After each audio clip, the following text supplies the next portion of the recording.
आज का मेरा लेक्चर चैप्टर नंबर 17 में पेयर प्रोडक्शन से रिलेटेड है। अब आपको थोड़ा सा मैं रिकॉल करा दूं कि पेयर प्रोडक्शन होता क्या है, ताकि इसके एमसीक्यूज करने में आपको आसानी हो।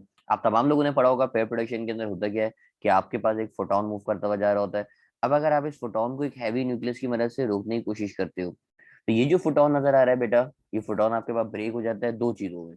आपने इस फोटोन को ब्रेक किया, आपने नहीं किया, ये फोटोन खुद ब खुद ब्रेक हो जाता है दो चीजों में। अब ये दो चीजें क्या होती है इनके बारे में मैं आपको बता दूं। इसमें से एक कहलाता है मेरे पास इलेक्ट्रॉन, और दूसरी चीज जो कहलाती है वो कहलाता है मेरे पास कौन, पॉजिट्रॉन। यानी आपका ये फोटोन यानी जो एनर्जी है, ये एनर्जी दो चीजों में ब्रेक हो जाता है। एक कहलाता है इलेक्ट्रॉन और एक कहलाता है मेरे पास पॉजिट्रॉन। और इस प्रोसेस को बेटा बोलते हो पेयर प्रोडक्शन। तो ये मैंने आपको पेयर प्रोडक्शन के बारे में बताया। अच्छा, पेयर प्रोडक्शन के लिए कम से कम जो एनर्जी चाहिए, वो एनर्जी की कंडीशन भी आपने पढ़ी होगी। Energy condition greater than equal to m naught c square के बराबर होनी चाहिए। ये आप तमाम लोगों ने पेयर प्रोडक्शन का टॉपिक पढ़ा हुआ है। यानी कम से कम जो एनर्जी चाहिए, it should be greater than और equal to two m naught c square. और इसकी एनर्जी की जो वैल्यू आती है जब आप इसको सॉल्व करते हो, तो एनर्जी का आंसर आ जाता है 1.02 मेगा इलेक्ट्रॉन वोल्ट। ये इसकी एनर्जी की वैल्यू होती है। तो एमसीक्यू नंबर 1 अगर आप देखोगे, एमसीक्यू नंबर 1 में आपसे क्या कहा, उसमें आपसे कहा minimum energy required for pair production is dash. अब आपको देखो वैल्यू लिखी हुई नजर आ रही है, तो करेक्ट आंसर हो जाएगा ऑप्शन नंबर सी, यानी 1.02 mega electron volt. MCQ number 1 के बाद एमसीक्यू नंबर 2 देखेंगे, the reverse process of pair production. Pair production का रिवर्स प्रोसेस। अब देखिए, मैंने पेयर प्रोडक्शन तो आपको बताया, अब इसका रिवर्स प्रोसेस क्या होता है वो भी मैं आपको बताऊं। मेरे पास एक इलेक्ट्रॉन था, ये मूव करता हुआ आ रहा है, और मेरे पास एक पॉजिट्रॉन था। एक इलेक्ट्रॉन एक पॉजिट्रॉन दोनों मूव करते हुए आ रहे हैं। जब ये दोनों आपस में कंबाइन होते हैं, तो इलेक्ट्रॉन और पॉजिट्रॉन वापसी एनर्जी के अंदर कन्वर्ट हो जाते हैं, और इस दफा बेटा वो दो फोटोन इमिट करते हैं इस तरीके से। ये फोटोन की शक्ल में अब आपको नजर आ रहे हैं। यानी इलेक्ट्रॉन पॉजिट्रॉन को आपने वापसी किस में कन्वर्ट कर दिया, वापसी एनर्जी में कन्वर्ट कर दिया। और इस चीज को आप बोलते हो, इस प्रोसेस का नाम कहलाता है मेरे पास एनाहिलेशन। एनाहिलेशन। तो करेक्ट आंसर बेटा आपको नजर आ रहा है ऑप्शन नंबर ए, यानी एनाहिलेशन ऑफ एनर्जी। अब आप देखो पेयर प्रोडक्शन में हुआ क्या। पेयर प्रोडक्शन में आपकी एनर्जी मास में कन्वर्ट हुई। भाई पेयर प्रोडक्शन की अगर मैं आपसे बात करूं, तो पेयर प्रोडक्शन में आप क्या बात ऑब्जर्व कर रहे हो, आप ये बात ऑब्जर्व कर रहे हो कि आपका फोटोन इलेक्ट्रॉन पॉजिट्रॉन यानी एनर्जी मास में कन्वर्ट हुआ। जबकि एनाहिलेशन में क्या हुआ, सर एनाहिलेशन में ये हुआ कि मास वापसी किस में कन्वर्ट हो गया, एनर्जी में कन्वर्ट हो गया। तो ये छोटी छोटी सी बातें भी याद रखनी, हो सकता है एमसीक्यू में ये बात आपसे कर ले कि एनर्जी को मास में कन्वर्ट करने का प्रोसेस क्या कहलाता है, या मास को एनर्जी में कन्वर्ट करने का प्रोसेस क्या कहलाता है। तो ये दो एमसीक्यूज मैंने आपको समझाया। एमसीक्यू नंबर 2 के बाद आगे बढ़ते हैं। MCQ number 3, in pair production. Pair production के अंदर we have a pair of dash. आपके पास किस चीज का पेयर होता है, तो आप बोलेंगे सर प्रोटॉन तो नहीं होता, बल्कि इलेक्ट्रॉन और पॉजिट्रॉन होते। तो करेक्ट आंसर ऑप्शन नंबर ए होगा। ये कंफ्यूज नहीं हो जाना कि आप बोथ ए एंड बी लगा दो, पॉजिट्रॉन इलेक्ट्रॉन और प्रोटॉन लगा दो, तो बहुत गलत हो जाएगी। इलेक्ट्रॉन पॉजिट्रॉन होता है। अच्छा, पॉजिट्रॉन के बारे में ख्याल रखिएगा, पॉजिट्रॉन क्या होता है। बेटा पॉजिट्रॉन सेम चार्ज होता है, जो चार्ज इलेक्ट्रॉन का है वही चार्ज आपके पॉजिट्रॉन का भी होगा, और वही मास ही पॉजिट्रॉन का होगा। किससे सेम होगा, इलेक्ट्रॉन से सेम होगा। यानी जो चीज आपके पास पॉजिट्रॉन की, वही चीज इलेक्ट्रॉन की। सेम चार्ज सेम मास, किससे रिलेटेड, इलेक्ट्रॉन से रिलेटेड। तो ये बात आप जरा ख्याल रखिएगा। अगर कोई वैल्यू भी पूछ ले, अगर आपसे बताओ पॉजिट्रॉन का चार्ज कितना है, आप बोलेंगे सर पॉजिट्रॉन का चार्ज होगा, यानी चार्ज अगर मैं पूछूं तो जो इलेक्ट्रॉन का चार्ज है, इलेक्ट्रॉन का चार्ज होता है 1.6 एक्सपोनेंशियल माइनस 19 कूलम। और अगर मास का पूछूं मैं आपसे, तो इसका मास हो जाएगा मेरे पास जो इलेक्ट्रॉन का मास है, यानी 9.11 एक्सपोनेंशियल माइनस 31 के जी। एमसीक्यू नंबर 3 के बाद एमसीक्यू नंबर 4। एमसीक्यू नंबर 4 में आपसे कहा, in annihilation process of matter proton and electron are dash converted for energy. ये option number A B C D बोल रहा है। तो अभी अभी थोड़ी देर पहले मैंने आपको एनाहिलेशन प्रोसेस बताया। एनाहिलेशन प्रोसेस में आप क्या कर रहे थे, एनाहिलेशन प्रोसेस में आपने, मैंने ऊपर लिखवाया भी था आपको, ये लिखा हुआ। एनाहिलेशन में क्या हो रहा था, आप मास को एनर्जी में कन्वर्ट कर रहे थे। मास को एनर्जी में कन्वर्ट करना एनाहिलेशन कहलाता है। अब आप करेक्ट आंसर पे आओगे, तो करेक्ट आंसर मिल रहा है आपको ऑप्शन नंबर सी, यानी mass is converted into energy. MCQ number 5 में आपसे क्या कहा, in annihilation process dash are produce. तो आप बोलेंगे सर पॉजिट्रॉन प्रोड्यूस होते हैं। आप बोलेंगे बिल्कुल सही है, पॉजिट्रॉन प्रोड्यूस होते हैं। साथ साथ इलेक्ट्रॉन भी तो प्रोड्यूस होते हैं इन्हें। अच्छा एनाहिलेशन, उसने एनाहिलेशन की बात करी, मुझसे भी मिस्टेक हो गई, पेयर प्रोडक्शन की बात नहीं करी बल्कि एनाहिलेशन की बात करी। तो एनाहिलेशन के अंदर फोटोन प्रोड्यूस होते हैं। याद करो थोड़ी देर पहले भी एनाहिलेशन पढ़ा है ना कि भाई एक इलेक्ट्रॉन एक पॉजिट्रॉन को कंबाइन करोगे तो दो फोटोन मिलेंगे, तो ये चीज मेरे पास कहलाती है एनाहिलेशन। तो एमसीक्यू नंबर 5 को भी करे जवाब ऑप्शन नंबर बी है यानी फोटोन। एमसीक्यू नंबर 6 के पास आता है। एमसीक्यू नंबर 6 में आपसे क्या कहा, which of the following is not true for anti particle of electron. अच्छा एंटी पार्टिकल का मतलब अपोजिट, और अपोजिट का मतलब वो आपसे बात कर रहा है पॉजिट्रॉन की। एंटी पार्टिकल का मतलब है वो आपसे बात कर रहा है किसकी, पॉजिट्रॉन की। अब आप देख लीजिए बेटा इसके बारे में क्या बात सही होगी। तो आप बोलेंगे सर ऑप्शन नंबर बी इसका सही है, it possesses the same charge as that on electron. आप बोलेंगे हाँ ये बात तो सही है। अच्छा उसने कहा आपसे, उसने जो बात आपसे हाईलाइट करी ना, उसने कहा नॉट ट्रू, इसमें से कौन सी बात सही नहीं है, सही नहीं है वो बात आप हमें ढूंढनी है। चले हम आप कोशिश करते हैं वो बात ढूंढने की जो उसमें से सही नहीं है। अच्छा जी, अब एमसीक्यू नंबर ए बी, अब एमसीक्यू नंबर 6 में और चार ऑप्शन नजर आ रहे हैं, ए बी सी डी, कौन सी बात सही नहीं है। भाई देखो, अगर मैं ऑप्शन नंबर ए की बात करूं, it follows mass energy relation, तो फॉलो बिल्कुल करता है मास एनर्जी रिलेशन, ये बात तो सही है। अच्छा it possesses the same momentum as that of electron, momentum भी इसका सेम होता है क्योंकि जो मास इलेक्ट्रॉन का है वही मास पॉजिट्रॉन का है। ऑप्शन नंबर डी में बोला है its charge to mass ratio same is that of electron, क्योंकि चार्ज और मास दोनों ही सेम है तो रेशियो भी आपके पास सेम आएगा, ये बात भी सही है। इस बात में कुछ गड़बड़ लग रही है। देखो चार्ज की वैल्यू तो सेम होती है लेकिन चार्ज की नेचर सेम होती है।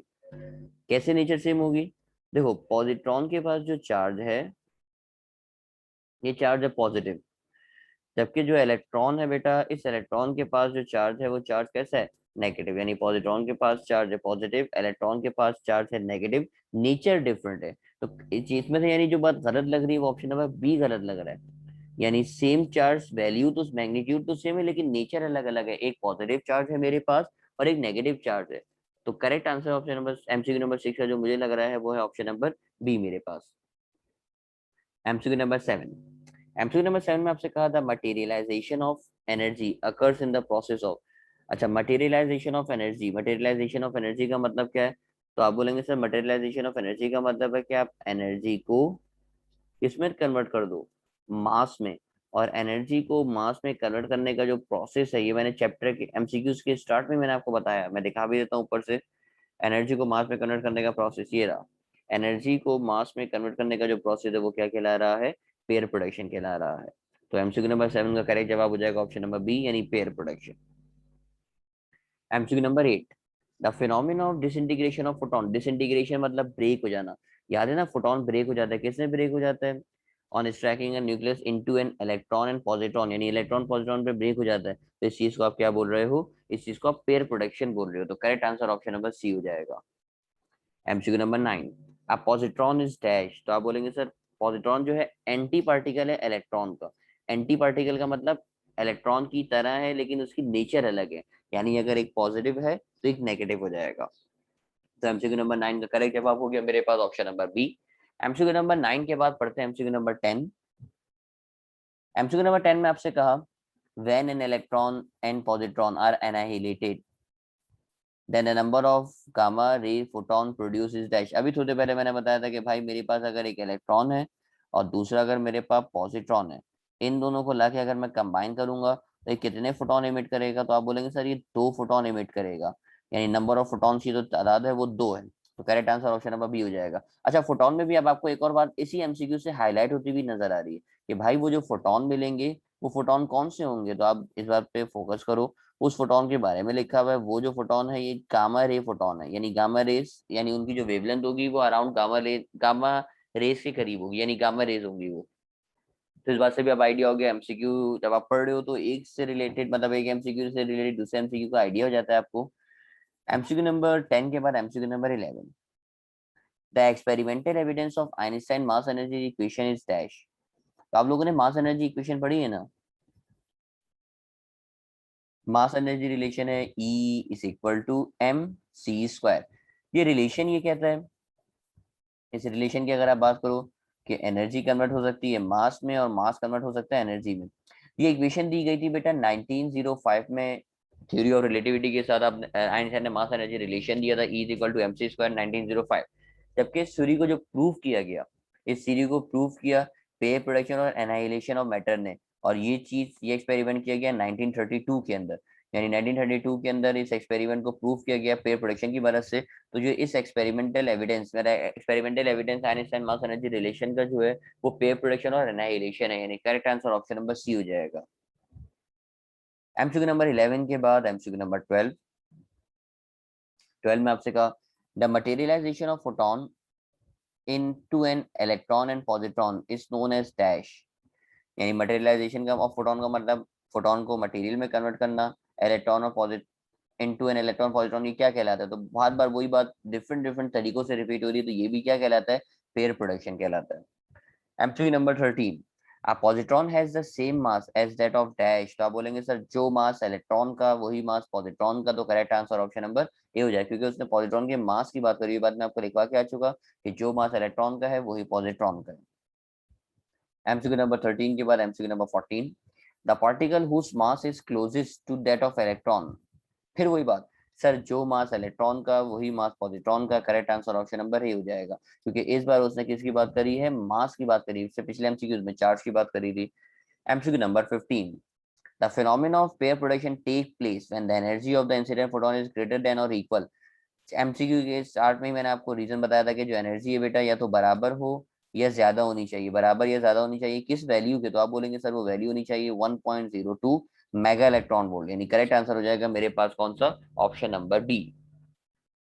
एमसीक्यू नंबर 15 के बाद एमसीक्यू नंबर 16 पे आते हैं। एमसीक्यू नंबर 16 में आपसे कहा rest mass of photon is dash. तो बेटा याद रखना रेस मास ऑफ फोटोन हमेशा जीरो कहलाता है।